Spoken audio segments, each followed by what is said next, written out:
ग्वालियर में सप्ताह भर पहले जेल से छूटकर एक युवक ने जमीन विवाद को लेकर अपने साथी पर गोली चलवाई और फिर अपने दुश्मनों को फंसाने के लिए झूठी एफआईआर करवा दी। लेकिन पुलिस ने जांच की तो घटना के वक्त आरोपी अपने गांव में सो रहे थे। जांच के बाद इस फर्जी गोलीकांड का खुलासा कर दिया गया और गोलीकांड के घायल सहित 6 लोगों पर साजिश रचने का मुकदमा दर्ज कर लिया गया है। एक बहुत ही महत्वपूर्ण केस को पूरी टीम ने वर्कआउट किया है। इस टीम को लीड कर रहे थे additional SP Lalkrishna Chandani, CSP Manish और थाना प्रभारी उटीला। कल रात को ये रिपोर्ट हुई थी कि ब्रजेश परिहार नाम का व्यक्ति है जिसको पैर में गनशॉट इंजरी है और हॉस्पिटल में एडमिट हुआ है। इमीडिएटली थाना प्रभारी उटीला ने जब चीज़ों को इन्वेस्टिगेट किया तो प्रेमा फेशिया लगा कि ये सस्पेक्टेड केस है। इंजरी का पैटर्न और विक्टिम से पूछताछ हुई तो ये सस्पिशन हुआ कि ये केस जेन्युइन केस नहीं है। ग्वालियर में जनरली इस प्रकार के विगत दिनों में कई सारे केस आए हैं जिसमें कि लोग अपने पैरों में गोली पड़वा के या अपने को इंजर्ड करा के अपने दुश्मनों को फंसाने की साजिश रचते हैं।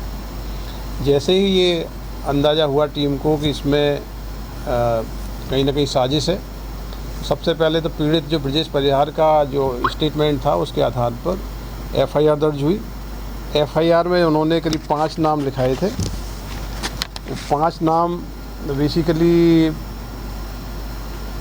जो लिखाए गए थे वो इनके दुश्मन थे जिनसे इनकी विवाद चलता है। जब टेक्निकली मोबाइल फ़ोन्स की जांच हुई, स्पॉट वेरिफिकेशन हुआ, स्पॉट के गवाहों से पूछताछ हुई तो पता लगा कि पूरी की पूरी ब्रजेश परिहार की कहानी झूठी है। ब्रजेश परिहार ने एक बहुत शातिर बदमाश है सचिन गुर्जर, जो सिरौल क्षेत्र का रहने वाला है। विगत दिनों झांसी रोड थाना क्षेत्र के 307-109 वीएनएस के केस में जमानत पर छूट के आया है। सचिन गुर्जर का विवाद एक ज़मीन को लेके जाटव समाज के लोगों से चल रहा है। उस ज़मीन का एग्रीमेंट सचिन गुर्जर ने कराया था, ज़मीन की रजिस्ट्री नहीं हुई, सिविल मैटर है। उस मैटर को लेके इसने पूरा कॉन्स्पायर किया।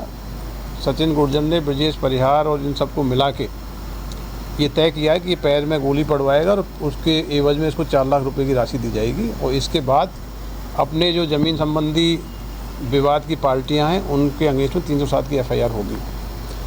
क्योंकि प्रेमा फेशिया कॉग्निजेबल ऑफेंस था, उसमें एफआईआर दर्ज की गई। जैसा पीड़ित ने बताया वैसी एफआईआर दर्ज की गई। लेकिन जब बारीकी से विवेचना हुई और मुझे लगता है 24 घंटे से कम समय में पूरे केस को वर्कआउट किया गया और फाइनली हमने जो फरियादी था जिसको पैर में गोली लगी थी उसके अगेंस्ट में, ब्रजेश परिहार के अगेंस्ट में एफआईआर दर्ज की है। इस केस में कुल 5 लोगों के नाम सामने आए हैं जो पूरे षड्यंत्र में शामिल थे और षड्यंत्र में इनकी अलग अलग भूमिकाएं हैं।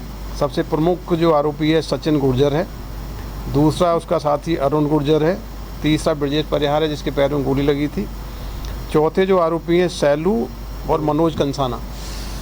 इन्होंने तय किया था कि ब्रजेश परिहार को 4 लाख रुपए हम कैश दे देंगे और ब्रजेश परिहार पैर में गोली पड़वा लेगा और अपने दुश्मनों के नाम उसमें लिखा देंगे, जैसे लिखाए भी गए थे। बाद में पूरी चीज़ें क्लियर हुई और क्लियर होने के बाद इनका षड्यंत्र क्लियर हो गया है। अभी पुलिस की कस्टडी में ब्रजेश परिहार अंडर ट्रीटमेंट है। मनोज कंसाना को लेकर पुलिस पूछताछ कर रही है। बाकी सभी आरोपियों को नामजद किया गया है। इनके अगेंस्ट में शीघ्र गिरफ्तारी की जाएगी। इस प्रकार की घटनाएँ ग्वालियर में पूर्व में भी आई हैं। मैं बता देना चाहता हूँ, पहले भी महाराजपुरा क्षेत्र में एक मामला आया था, हजीरा क्षेत्र में 2 ऐसे मामले थे, पड़ाव क्षेत्र में एक मामला था, ग्वालियर क्षेत्र में एक मामला था और एक मामला बेलगड़ा क्षेत्र में था। ऐसा कोई भी षड्यंत्र जो पैर में खुद को गोली मरवा के झूठी षड्यंत्र पूर्वक एफआईआर कराते हैं, उसमें ग्वालियर पुलिस ने बहुत ही सफलतापूर्वक विवेचना करके पूरे षड्यंत्रकारियों के खिलाफ ही इफेक्टिव धाराओं में चालान पेश किए हैं, गिरफ्तारियाँ की हैं। तो ये बहुत अच्छा टीम वर्क है। 12 घंटे से कम समय में पूरे षड्यंत्र का खुलासा किया और जो लोग फंस जाते 307 केस में लंबे समय तक प्रताड़ित होते उनको न्याय दिलाया है। पूरी टीम को इस पूरी कार्रवाई के लिए पुरस्कृत किया जाएगा। सर, बताया है कि जो जाटव थे उनसे पहले सौदा हुआ जमीन का, फिर उसमें बेच दी किसी और। देखिए, सचिन गुर्जर एक शातिर क्रिमिनल है, अभी 307 में जमानत पर छूटा है। सचिन गुर्जर ने एक ज़मीन का सौदा जाटव परिवार से किया। जाटव परिवार को ज़मीन के एग्रीमेंट के एवज में नकद राशि दी गई, लेकिन ज़मीन के मूल्य को लेके इनमें विवाद की स्थिति थी, रजिस्ट्री हुई नहीं थी। सिविल नेचर का मैटर है जो सिविल कोर्ट्स में अंडर ट्रायल है।